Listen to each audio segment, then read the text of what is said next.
ஓம்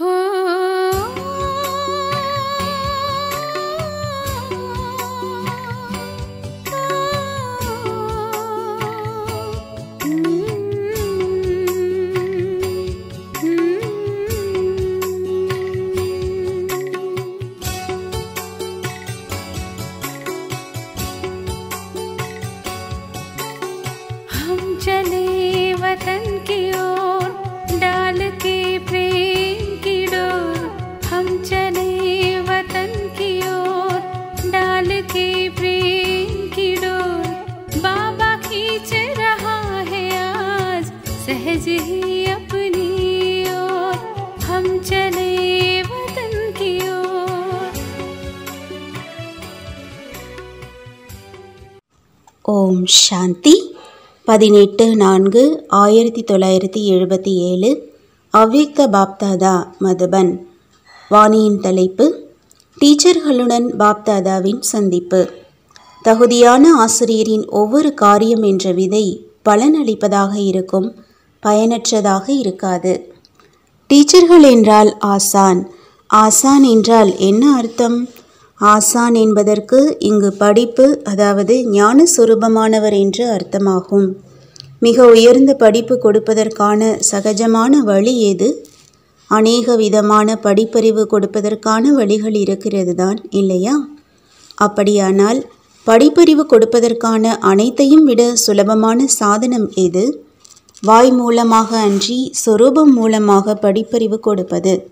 சாக்கார பாபா அனைத்தையும் விட சுலபமான வழியாக சொரூபம் மூலமாகத்தான் கற்றுக் கொடுத்தார் இல்லையா? வார்த்தைகள் மூலமாக மட்டுமின்றி செயல்கள் மூலமாக செய்வித்தார். சொன்னால் அவர்கள் கற்றுக்கொள்வார்கள் என்றில்லாமல் என்ன செய்வோமோ அதை பார்த்து மற்றவர்களும் செய்வார்கள் என்ற இதுதான் மந்திரமாகும். அப்படி அனைத்தையும் விட சுலபமான வழி சொரூபம் மூலமாக கற்றுக் கொடுப்பது. யாருக்காவது நீங்கள் ஓர் ஆத்மா, நீங்கள் அமைதி சுரூபமானவர், ஞான சுரூபமானவர் என்று எவ்வளவுதான் புரிய வைத்தாலும் அவர் எதுவரை நீங்கள் அந்த சுரூபத்தில் நிலைத்திருக்கவில்லையோ அதுவரை அவரும் புரிந்து கொள்ள மாட்டார். அந்த மாதிரி அனுபவத்தின் படிப்பு இந்த அளவு அழியாததாகி விடுகிறது. அப்படியானால் நீங்கள் எப்படி கற்றுக் கொடுக்கிறீர்கள்? வார்த்தைகள் மூலமா அல்லது சொரூபம் மூலமாகவா? ஒவ்வொரு அடி மூலமாக அநேக ஆத்மாக்களுக்கு கற்றுக் கொடுக்க வேண்டும். இதுதான் தகுதியான டீச்சரின் அடையாளம். சொற்பொழிவு மூலமாக மற்றும் 7 நாள் பாடம் மூலமாக யாரையாவது ஞான சுரூபம் ஆக்க வேண்டும். அந்த மாதிரி ஆசிரியரின் ஒவ்வொரு வார்த்தையும் வாக்கியமாக இருக்காது, ஆனால் மகா வாக்கியம் என்று கூறப்படும். ஏனென்றால் ஒவ்வொரு வார்த்தையும் மகானாக ஆக்கக்கூடியது என்றால் மகா வாக்கியம் என்று கூறுவோம்.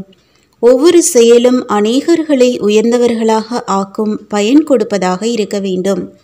செய்யும் காரியத்தை விதை என்று கூறப்படும் மற்றும் விளைவை கர்மத்தின் பலன் என்று கூறப்படும்.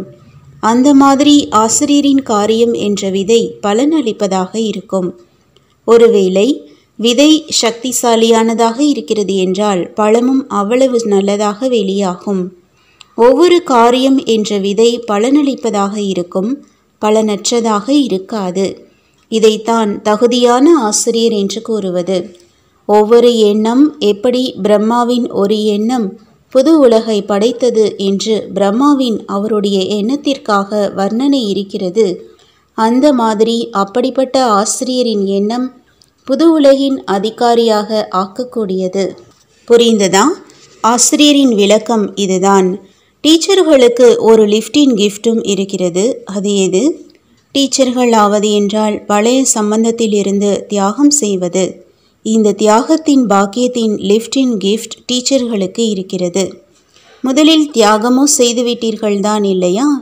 முதல் தியாகம் சம்பந்தத்தினுடையது, அதையோ செய்துவிட்டீர்கள். இன்னும் தியாகத்தின் பட்டியல் நீளமானது. ஆனால் இந்த தியாகத்தின் தைரியம் வைப்பதின் சகயோகி ஆவதற்கான எண்ணம் வைத்தீர்கள். இந்த லிஃப்ட் தான் கிஃப்ட் ஆகிவிடுகிறது. ஆனால் சம்பூர்ண தியாகம் செய்துவிட்டீர்கள் என்றால் தந்தைக்காக கிஃப்ட் ஆகிவிட்டீர்கள். உலகத்திற்காக லிஃப்ட் ஆகிவிடுங்கள். அந்த மாதிரி லிஃப்ட் ஆகிவிடுங்கள். அமர்ந்தார்கள், எந்த கடினமும் இன்றி சென்றடைந்தார்கள் என்று இருக்க வேண்டும். டீச்சர்களுக்கு மிகுந்த வாய்ப்பு இருக்கிறது. ஆனால் எடுத்துக்கொள்பவர்கள் எடுத்துக்கொள்ள வேண்டும். டீச்சர்கள் ஆவதின் பாக்கியத்தையோ அனைவரும் மகிமை செய்து கொண்டே ஆசையும் வைக்கிறார்கள். ஆசை வைக்கிறார்கள் என்றால் உயர்ந்த பாக்கியம்தான் இல்லையா? அதை எப்பொழுதும் உயர்வாக வைத்துக்கொள்வது என்ற இதுவோ ஒவ்வொருவரின் வரிசை கிரமமாகும்.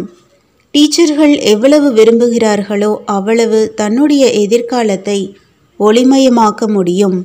ஆனால் யார் தகுதியான டீச்சரோ அவரால் தான் முடியும். கொஞ்சத்தில் குஷி அடையக்கூடிய டீச்சரோ நீங்கள் இல்லைதானே? பாப்தாதாவோ டீச்சர்களை எந்த பார்வையில் பார்க்கின்றார்? நம்முடைய இனத்தவர் என்ற பார்வையோடு பார்க்கிறார். ஏனென்றால் தந்தையும் டீச்சர் தான் அல்லவா? டீச்சரை பார்க்கிறார் என்றால் நம் இனத்தவர் என்ற பார்வையோடு பார்ப்பார். தமது இனத்தவரை பார்த்து குஷி அடைவார்கள். டீச்சர்களோ எப்பொழுதும் திருப்தியாக இருப்பார்கள்.